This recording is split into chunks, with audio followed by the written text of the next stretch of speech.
Tonight on Mark and Rod's Top Team. I've got myself a souped-up engine, fancy wheel trims and spoilers to die for, and I'm revving up for this week's Top Teams. Yeah, not bad, but not quite enough. You got anything else? Tinted windows. Yeah, it's all very impressive, lad, and yet I still think you're lacking a certain something. A puffy nodding gonk. Possibly, but what you're really missing is a career as a professional football player. With that, you could have a chance to make it into our Boy Racer 11. Mark and Rod's Top Team. Tonight from 9 on 5 Live. Well, here we go. The Gold Cup run over a grueling, a stamina-sapping, a gut-wrenching, knee-knocking if you've got to do it, 2.5 miles. And the best long-distance horses around are here. 15 of them because number 1 Akbar and number 17 11 Giles are non-runners. The first prize, £99,110. Now, despite this distance, the race is very often finished in a thrilling finish, like 12 months ago when Royal Rebel just beat the front-running Persian Punch. Both return today. Persian Punch for the 6th time for this race. Now, that 2001 clash still excites Persian Punch's trainer, David Ellsworth, but also makes him grimace. Yeah, it was a wonderful race, wasn't it? I'd like to see it again, but rather reverse the result, you know. As usual, this time of year he's in great form, and we've every reason to be optimistic, but it's going to be tough. Royal Rebel just did it last year, but his recent form has been nothing at all to write home about, especially in the race. He was hopeless, but his trainer, Mark Johnson, insists we shouldn't panic. He has run some terrible races in the last couple of years, and there's only 1 or 2 good ones in amongst them. But we still see that the ability is there, and I just hope that the Gold Cup today is a going day.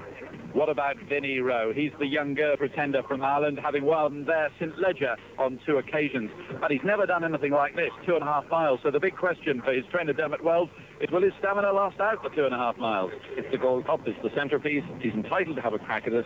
Whether he makes the distance this year remains to be seen. Maybe he'll do it in years to come. But it's a big task, and I'd be cautious. Others well worth a mention. Jardine's Lookout, 3rd last year, the mount of Michael Kinnan, who always gets on well with the horse. Worried with Frankie Dettori in the saddle as well for Sheikh Mohammed's Godolphin team. Ivermark, Bosom Mill, big tips for both of those. And Rainbow Eye, who's won the Chester Cup twice. This, though, is the Ascot Gold Cup. What about Invermark? I've just said Invermark, you deaf so-and-so. There's a big tip for it from Newmarket.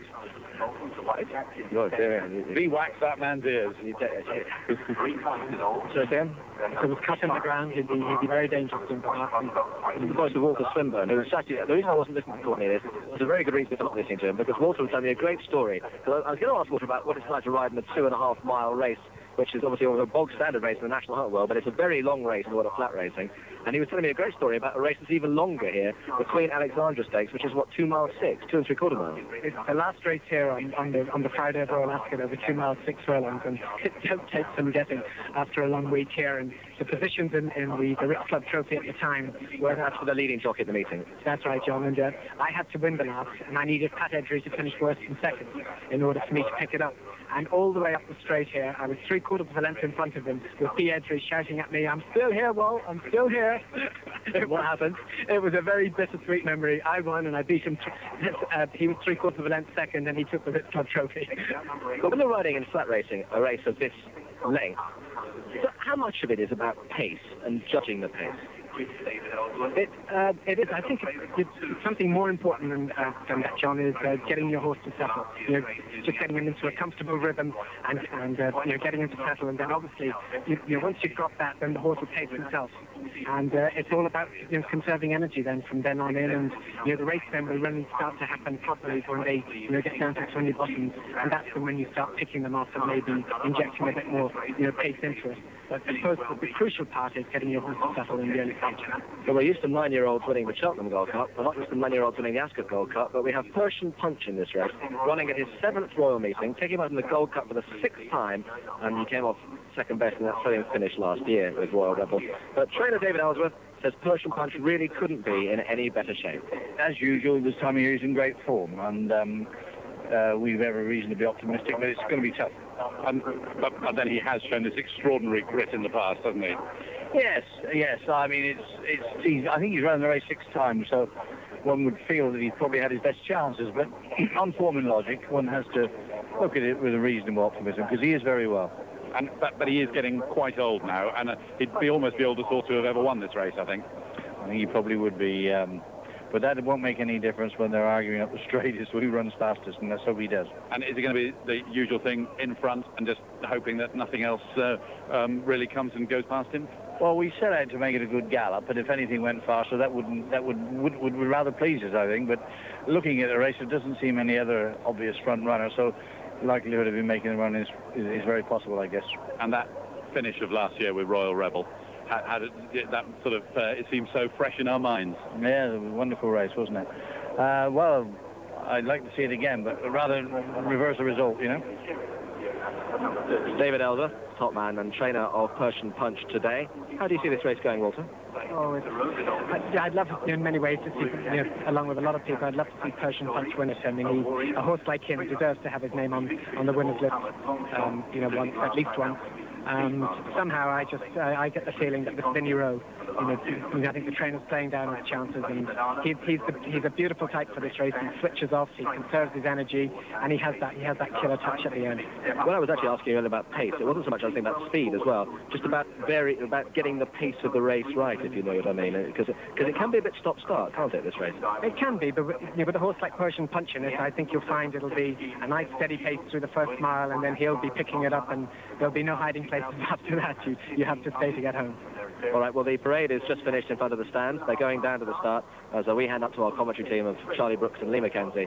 And I think we have to ask you, Charlie, just to set the record straight, you are sleeping with a member of the royal party tonight. Well, John, it's an alarm clock thing. I don't want to miss football tomorrow morning, and Nicky Henderson says I can watch the football with him. So what I said to him is, to make sure I don't, sleep through, would it be all right if I just come along with my pyjamas and cuddle up between him and Mrs. Henderson tonight, and then I'll be all there for the action tomorrow morning? Nicky seems fine about it. We haven't quite floated it past Mrs. Henderson yet. No. That's the plan, anyway. Okay, well... There wouldn't be room for the hot water bottle, would there? Yeah, if only we had a programme tomorrow, Charlie, we could actually find out what actually happened, but sadly we don't. I'm sure during the course of the commentary you can actually let us know. I think maybe after 8 o'clock in the evening, John. Yes, okay. Anyway, you must have a great view up there, because the weather now has perked up enormously, and it just looks fantastic, doesn't it? Fantastic, and I'm in love with Persian Punch. He's just such an old professional. He's been sort of wandering around out here on the track for the parade. He's like a wise old man. He obviously loves it here. He's a lovely, big, scopy horse, and Lee, you couldn't help but just think that is a horse to die for, isn't it? Yeah, he took the parade really well too. One or two Jardines Lookout, for example, was getting a bit warm. He wasn't agitated, and after all, it is quite a warm, sunny afternoon here now. But Persian Punch stayed cool all the way. He's seen it all before, hasn't he? As far as he's concerned, no need to make a fuss. I've been here several times in the past. That's right. I just fear he's lost a little bit of his speed. He's still tough. He's trained by a very gifted man, David Ellsworth, but he is 9 years old now, which is very old for a flat horse. And I think he's just lost 5% of his speed, and that could be enough to make a difference. I think he'll run well. I agree with Walter. I think that Dermot Weld is underplaying his hand here. They always say back a yard in form, don't they? And this horse is also coming here trained to the minute. Another one I just thought before the race, a little bit on edge in the parade, was Give Notice. I've had a lot of tips in. My man Johnny the Fish, who lives in the Lambourne Valley and hears everything, he rang me this morning and said they're all raving about Give Notice. But just looked like it was going to get a bit fractious in the parade, nothing too serious, and in the end Pat Hedry just broke the parade and hacked away down to the start. Did you give him a chance? Well, coming out of the parade ring, he actually got off him, didn't he? I don't know if he was dumped off the horse or if he voluntarily got off. I think he was being quite cunning that they have to parade, but the rules don't say the jockey has to be on the horse in the parade. So don't start this, we'll have another Kenyon Confronts race if you carry on like and that. I think they were a bit of gamesmanship. I think the horse would be more relaxed in the parade without Pat on his back, which is clever, they're thinking. Rob Northman has the news of the betting. How's Persian Punch faring in there, Rob? He is rock solid at 10-1, and Give Notice, there's been quite a little bit of money for Give Notice, in from 12-1 to 10-1. That's probably the best backed horse at the moment. Vinnie Rose, slightly unsteady as favourite, opened at 5-2, went right out to 100-30, but back in now to 3-1. It's then 13-2 Wared, 7-1 Jardines Lookout, 15-2 Invermark, 10-1 Persian Punch and Give Notice, 14-1 Solomeo, 16-1 Hatter Anna, and last year's winner Royal Rebel. At 20-1 Boston Mill, 25-1 Rainbow High, 33-1 Warshan, 100-1 Chimes at Midnight and Moon Emperor, And if you fancy Welsh Border, you can get any price at all, 200 to 1. I wouldn't take it at 500 to 1. Charlie, we talk about needing stamina for a race like this, but this race is a race apart, isn't it? Because it always amazes me every year when they hit the point around a half a mile from home, how well strung out they are. And there are horses who you thought had stamina who clearly quite haven't got enough for a race like this. Absolutely. It's unknown territory for a lot of horses, but this is a fantastic race. I love it. You've got time to see the tactics sort of being worked out, and you know, these 5 furlong races are great, but for me, I love these staying races. You can see the jockeys are thinking, I'll track him, I'll go there, you know, we're going quick, we're not going quick. It's a thinking man's race. Well, they start at the 6 furlong pole on the straight course. They complete those 6 furlongs, come past the stands running from right to left, and then a whole circle of the clockwise triangle, which will take them eventually round into the home straight with 2.5 furlongs to run. It's quite a short straight here, Charlie. You really need a bit of a position on the turn, don't you? It's easy to get boxed in here at Ascot, although I suppose in a race like the Gold Cup, they'll be pretty well strung out anyway. That's right. I mean, I think this is a very difficult track to ride, because you don't want to be using your horse up from Swinley Bottom up to the turn in the straight. It's uphill all the way. You need a good position in Swinley Bottom, so you don't want to be making ground up the hill. But if you're not there when you turn into the straight, you're in real trouble, because they turn for home, the bell goes, and that's it, the race is over. Rob's got more betting. And late money for the favourite. Vinnie Rowe backed in now, 3 to 1 into 11 to 4, now 5 to 2 clear favourite. Warred is 13 to 2, Jardine's Lookout 7 to 1, Invermark 15 to 2, and 10 to 1 bar those 4. And the last one into the stalls will be the favourite, Vinnie Rowe, into a stall just off the far side rail. A couple of non-runners here, by the way, Akbar and L'Evangile, if you hadn't heard those. These are filled at 15 orders and running for the Gold Cup. So starting down by the 6 furlong pole, Chimes at Midnight, well away towards the inside, Rainbow High and Persian Punch. Here he is already at the head of affairs. Last year's winner, Royal Rebel, is disputing second there, and Jardine's Lookout running handy third to the outside. Solo Mio settled in there fourth. Worried is just towards his inside, then Rainbow High has gone across to the fence, just in front of the Godolphin second string, Haparana. Vinnie Rowe is settled midfield there. Also in the mid group is Warsan, who's just outside him as they continue their way up the straight. And just outside him is Invermark, and Bosom Mill as well, back with Give Notice. Chimes at Midnight has been steady back towards the rear. Moon Emperor, and last of all is Welsh Border. The field strung out by 10 lengths or so, and the pace early on set by Persian Punch and Royal Rebel. Pretty sensible, Charlie. Yeah, good even gallop. I'd just say the one horse that hasn't really settled is Rainbow High. You can just see him taking a bit of a hold. Persian Punch is doing what he loves, just bowling along in front, having a good time. And Johnny Mercer's trying to get Royal Rebel to enjoy himself. He's just up there, upside him, and a good, sensible pace. At the moment, Royal Rebel's running very sweetly, but he can turn it in a matter of strides, that horse. Coming past us now, Persian Punch leads by a whisker from Royal Rebel. Rainbow High quite keen against the inside fence. Jardine's Lookout just behind him, then Haparana. Worried outside him is stable 8. Vinnie Rowe 7th passing us here. Then Warsan and Solo Mary Give Notice, Invermark and Chimes at Midnight, Bosom Mill and Moon Emperor and Welsh Border last of the 15 as they go into the turn. And presumably on this second circuit he's going to gradually wind up the pace without going too fast too soon. Exactly, he's just going to build it up, build it up, build it up. Frankie Dettori, I'm worried, he's riding a canny race. He's exactly where he wants to be, upside his stable companion. And so far, really, they're all where they want to be. He's a very dangerous customer in front, though. Persian Punch, a relentless galloper as they go into the downhill run to our left. A mile and a half from here, Royal Rebel's a length away now second. Now Rainbow High has been a bit too keen for his own good on the inside of Jardine's Lookout. Another length and a half to Hatarana on the inside of Worried, and Frankie Dettori settled him 6th, disputing 5th. Another 2 lengths then to Vinnie Rowe, who's about 8 or 9 lengths off the lead. Warsan is running on his outside. They're sort of a Noah's Ark formation at the moment, more or less 2 by 2 all the way through the field as they reach the bottom of the hill. Then it's Give Notice on the inside of Invermark. Solo Mio is 2/3 down from Chimes at Midnight. Bosom Mill is 3rd last, then Moon Emperor and Welsh Border just about hanging on, but they're strung out by 15, 16, 17, well maybe 20 lengths now as they turn broadside on and running from left to right now at Swinley Bottom, and Persian Punch still dictating it.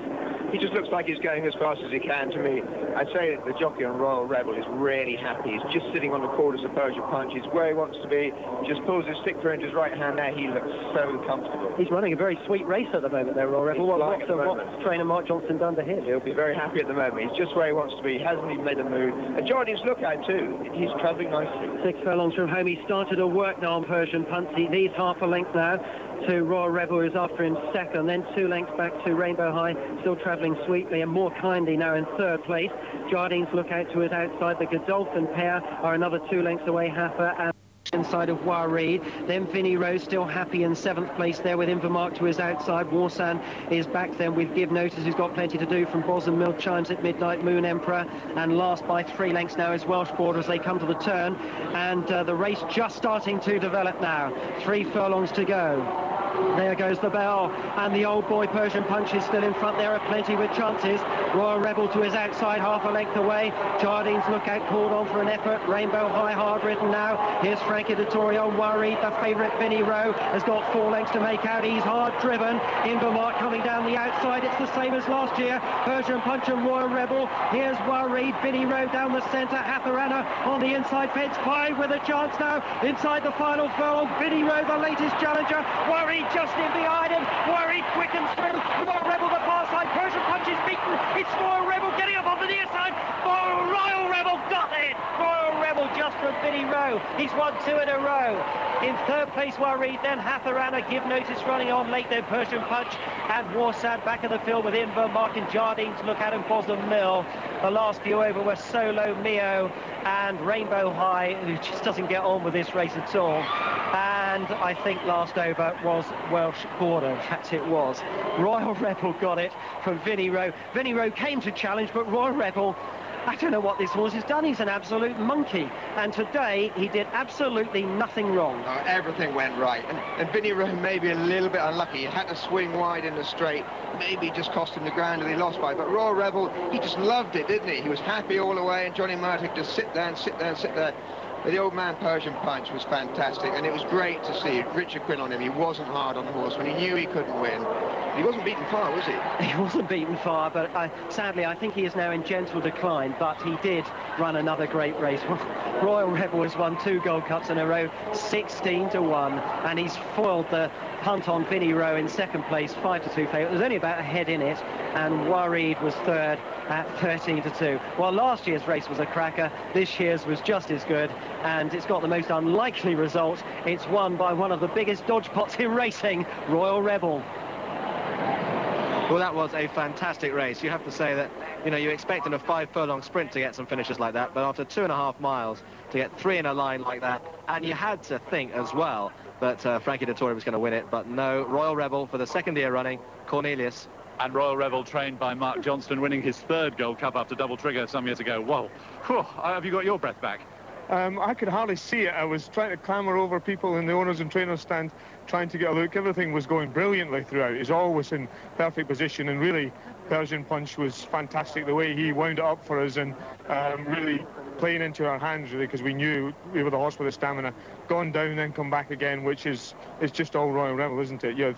To be honest, you had to say from the minute he jumped off and came through the stands first time, he's running his best race for about 3 years. From the minute he jumped off, the horse was in the mood, he was going.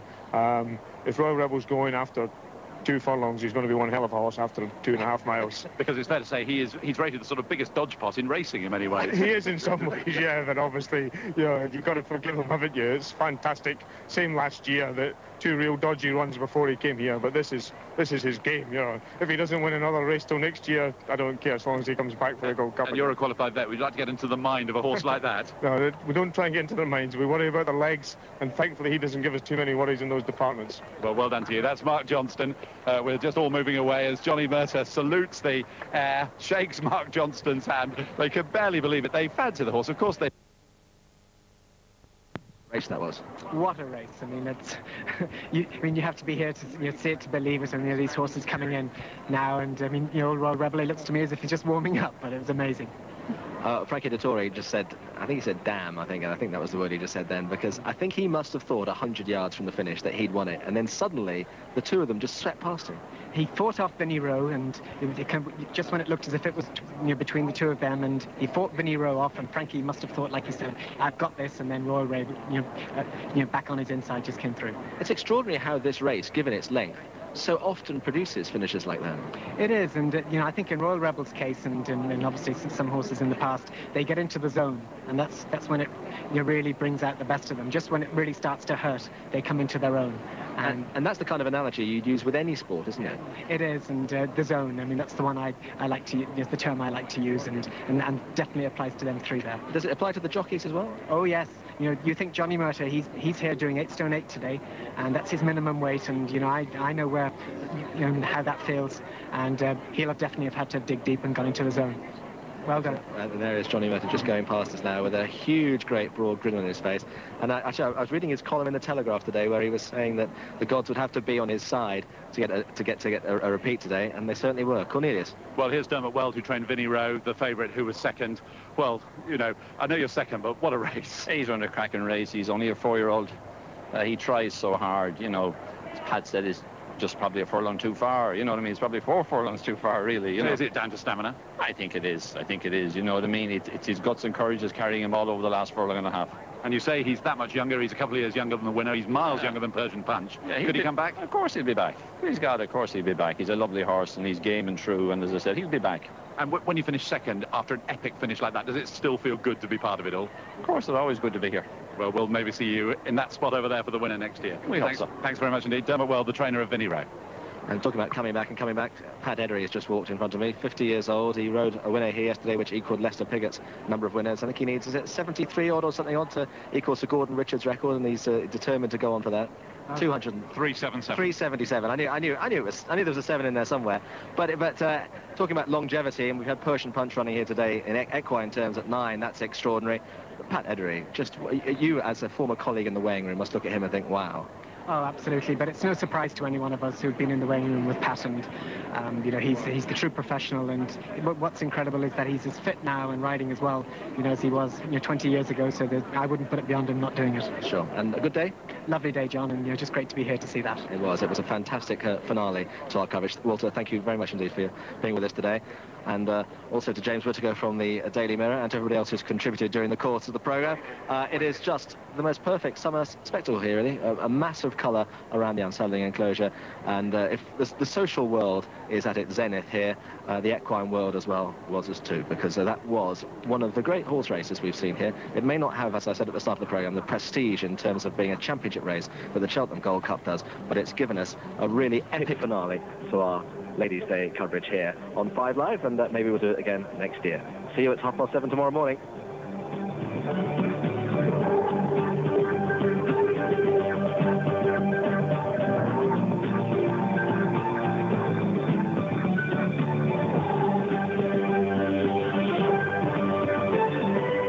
World Cup station.